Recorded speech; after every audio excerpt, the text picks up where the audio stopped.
नमो जनभाषायै संस्कृताय मित्राणि श्रीगुरवे नमः। वंदे वेदमातरं। महाकवि शूद्रकुरगनिमित्र की राजधानी विदिशा से मैं तजेंद्राचार्य आप सभी का पुनः स्वागत करता हूँ। चलिए, हम चाणक्य नीति का अध्ययन कर रहे हैं। मेरा बड़ा प्रिय ग्रंथ है चाणक्य नीति, इसलिए मैंने इसको पढ़ाना प्रारंभ कर दिया। अब इसका प्रथम अध्याय का आज हम पंचम श्लोक का अध्ययन करेंगे। इससे पूर्व हम चतुर्थ श्लोक का अध्ययन कर चुके हैं। वहाँ बताया था कि 4 कार्यों से व्यक्ति दुखी हो सकता है ना। अब उसके आगे चलते हैं। चाणक्य नीति बड़ा ही काम है की चीज़ है। देखिए, कहीं कहीं ऐसे शब्द आ जाते हैं, उनको आप अन्यथा ना लें। जैसे यहाँ लिखा दुष्टा भार्या, और वहाँ था कुछ दुष्ट स्त्री वगैरह लिखा था, दुष्ट स्त्री भरणे न चा सा था, है ना, दुष्ट स्त्री भरणे न चा। तो वहाँ दुष्ट पुरुष भी ले सकते हैं आप, दोनों लिंगों के लिए प्रयोग करें। ये नहीं कि दुष्ट स्त्री लिखा है तो दुष्ट स्त्री के लिए ही वह प्रयोग में आए। यदि कोई स्त्री भी पुरुष का पालन पोषण कर रही है इस प्रकार से दुष्ट पुरुष का, तो वह भी अनुचित है। और दुष्ट भार्या के स्थान पर दुष्ट पति भी हो सकता है ना। यदि दुष्ट पति मिल जाए किसी पत्नी को तो उसका भी जीवन धिक्कार ही है, नरक समान ही है। शराबी है, नशेड़ी है, गंजेड़ी है, इत्यादि जो भी हैं। दुष्ट मतलब दुष्ट किसी भी प्रकार का हो सकता है वो, है ना। चलिए आगे चलते हैं। चाणक्य नीति चाणक्य जी लिखते हैं कि दुष्टा भार्या शठम मित्रम भृत्यश्चोत्तरदायकः ससर्पे चागृहे वासो मृत्युरेव न संशयः। कह रहे हैं कि दुष्टा भार्या, ये भार्या जो है वह दुष्ट हो, है ना। यह विशेषण है उसका कि भार्या कैसी मिल गई आपके लिए, दुष्ट मिल गई, है ना। आपका अनुगमन नहीं करती है, आपकी भावनाएं नहीं समझती है, आपका ख्याल नहीं रखती है, और भी सदाचरण नहीं रखती है, ऐसा। और शठम मित्रम, मित्र जो है वह शठ हो। शठ मतलब होता है धूर्त, चालाक, बदमाश, है ना। यहाँ इन्होंने लिख दिया, हाँ धूर्त ही लिखा है, दुष्ट स्वभाव, ठीक। और भृत्य मतलब होता है नौकर। उत्तरदायक, अच्छा मतलब और उत्तरदायक, संधि हुई जो उत्तरदायक, यानी भृत्य जो है वो आपका उत्तर देने वाला हो। उत्तरदायक मतलब मुख पर उत्तर दे दे कि आपने कहा कि आज नमक ज़्यादा क्यों हो गया, तो उसने कहा कि हो गया, खा लो, नहीं खाना तो फेंक दो।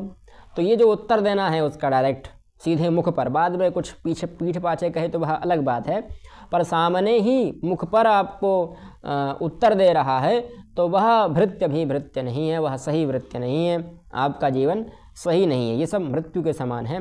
मृत्युरेव न संशयः, ये मृत्यु ही है एक प्रकार की। और ससर्पे च गृहे वासो, ऐसा घर जिसमें ससर्प हो, यानी सर्प के साथ जो घर है उसमें आप वास करें, निवास करें, तो यहाँ भी मृत्यु ही है।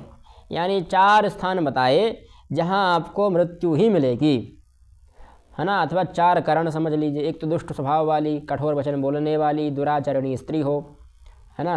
अथवा दुष्ट और धूर्त स्वभाव का मित्र हो, सामने बोलने वाला मुंहफट नौकर हो, और ऐसे घर में निवास हो जहाँ पर सांप के होने की संभावना हो अथवा सांप का बिल हो। तो ये सब बातें मृत्यु के ही समान हैं।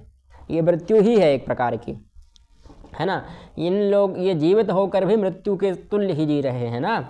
जिसे घर में दुष्ट स्त्रियां होती हैं वहाँ गृह स्वामी की स्थिति किसी मृतक के समान ही होती है, क्योंकि उसका कोई वश ही नहीं चलता और भीतर ही भीतर कुड़ते हुए वह मृत्यु की ओर सरकता रहता है, ठीक है। इस प्रकार दुष्ट स्वभाव वाला मित्र भी विश्वास के योग्य नहीं होता, ना जाने कब धोखा दे दे। तो ऐसे मित्रों से भी बचकर रहना चाहिए।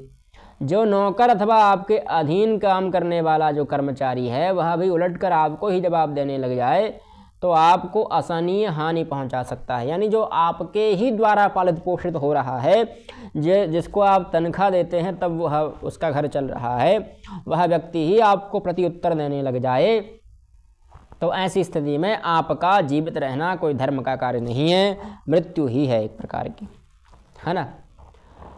और इसी प्रकार जहाँ सांपों का वास हो, जहाँ सर्प लोग निवास कर रहे हों, वहाँ भी निवास करना उचित नहीं है, क्योंकि कब सांप निकल आए और कब खेल ख़त्म कर दें हमारा। तो इसीलिए यह जो कुछ बातें बताई हैं कि एक तो दुष्ट जो है भार्या ना हो, पत्नी ना हो, और शठ मित्र ना हो, दुष्ट मित्र भी ना मिल जाए, धूर्त मित्र भी ना मिले। और भृत्यश्चोत्तरदायक, जो भृत्य है सेवक है वह भी उत्तर देने वाला ना हो। और ससर्पे च गृहे वासो, ऐसा घर जिसमें सर्प निवास करते हों आपके अलावा, तो वहाँ पर भी निवास करने में भलाई नहीं है। इसलिए इन चारों से बचकर रहना चाहिए, है ना। मित्रों के लिए तो बड़ा ही सुंदर बात है कि मित्र तो हर किसी को नहीं बनाना चाहिए। मित्र और शिष्य बहुत जान कर पहचान कर बनाना चाहिए, है ना। पापान निवारयति योजयते हिताय गुह्यम निगूहयति गुणान प्रगटीकरोति आपद्गतं च जहाति न ददाति काले सन्मित्र लक्षणम प्रवदन्ति संता। ये अच्छे मित्र के लक्षण हैं, है ना, कि जो आपातकाल में आपको बचाए। पापान निवारयति योजयते, जो पाप से निकाले, पाप को हटाए और अच्छे कार्यों में लगाए। गुह्यान निगूहयति गुणान प्रगटीकरोति, जो आपके गुप्त बातें हैं उनको छिपाए और गुणों को प्रकट करे। आपद्गतं न जहाति, आपातकाल में जहा छोड़े ना वो आपका साथ। ददाति काले, और उस समय आपका साथ दे आपत्ति काल में। आपदकाल परखी ही चारी, धीरज धर्म मित्र और नारी। ये जो चार लोग हैं ना, धीरज धर्म और मित्र और नारी, आपकी पत्नी की भी परीक्षा तभी होती है जब पुरुष का विपत्ति काल चल रहा हो, और पति की परीक्षा भी तभी होती है जब स्त्री का विपत्ति काल चल रहा हो। ये दो लोग नहीं रहते फिर। देखिए, पति पत्नी का थोड़ा संबंध ऐसा है कि जब इनका विवाह हो जाए तो ये दो लोग नहीं हैं, अब ये एक ही हैं, यानी दो शरीर और आत्मा एक ही हो गई है। अब इनमें किसी एक को पीड़ा हो, एक कोई परेशान हो, एक कोई दुखी रहे और दूसरा उसके दुख से दुखी ना हो, एक कोई सुखी रहे और दूसरा उसके सुख से सुखी ना हो, तो यह दोष है। कहीं ना कहीं आपने एक गलती की है ना। यह दुष्ट पुरुष मिल गया, दुष्ट स्त्री मिल गई। इसलिए बहुत ही विचार कर विवाह करना चाहिए, मित्र बनाने चाहिए, शिष्य बनाने चाहिए। शिष्य तो बिल्कुल ना बनाएं। अभी हमने पिछले श्लोक में ही पढ़ा था कि मूर्ख शिष्योपदेशेन, मूर्ख शिष्य को उपदेश नहीं देना चाहिए। इसलिए हम भी कभी ऐसे बैठते हैं, मूर्खों की सभा में बैठ जाते हैं, थोड़ा ज्ञानवर्धन हमारा भी हो जाता है, तो वहाँ पर वो बोलते रहते हैं, मैं कुछ नहीं बोलता हूँ कि भैया अभी बोलेंगे तो कोई भला नहीं है बोलने में। इसलिए सुनते रहिए उनकी बातें कि कितनी लंबी ये व्यक्ति फेंक सकता है। आप लपेटते रहिए, वो फेंकता रहेगा। चलिए, और किसी को उपदेश भी नहीं देना चाहिए। बहुत सारे लोग मिल जाते हैं मार्ग में ही कि भैया ये समझा दो, वो समझा दो, ये पढ़ा दो, वो पढ़ा दो। अब देखिए, एक नियम है पढ़ाने का भी कि किसको क्या पढ़ाना चाहिए, क्या नहीं पढ़ाना चाहिए, कब पढ़ाएं, कहाँ पढ़ाएं, किस लिए नहीं पढ़ाएं।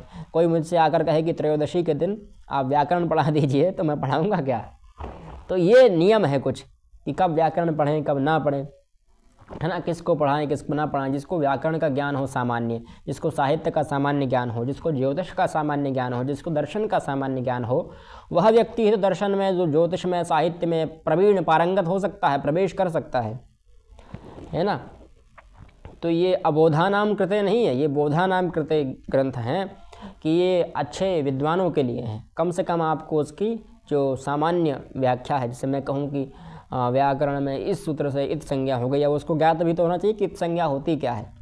अब उसको ज्ञात ही नहीं है, वो मुझसे पूछे इत संज्ञा क्या है, तो वह विषय अलग है। अगर वह नहीं जानता तो हम शुरू से पढ़ाएंगे इत संज्ञा क्या होती है। पर अगर जानता है और अच्छी क्लास में है, जैसे मान लीजिए शास्त्री में है, इत्यादि में है, तो हम उसको फिर इत संज्ञा पढ़ाएँ, ये दोष है।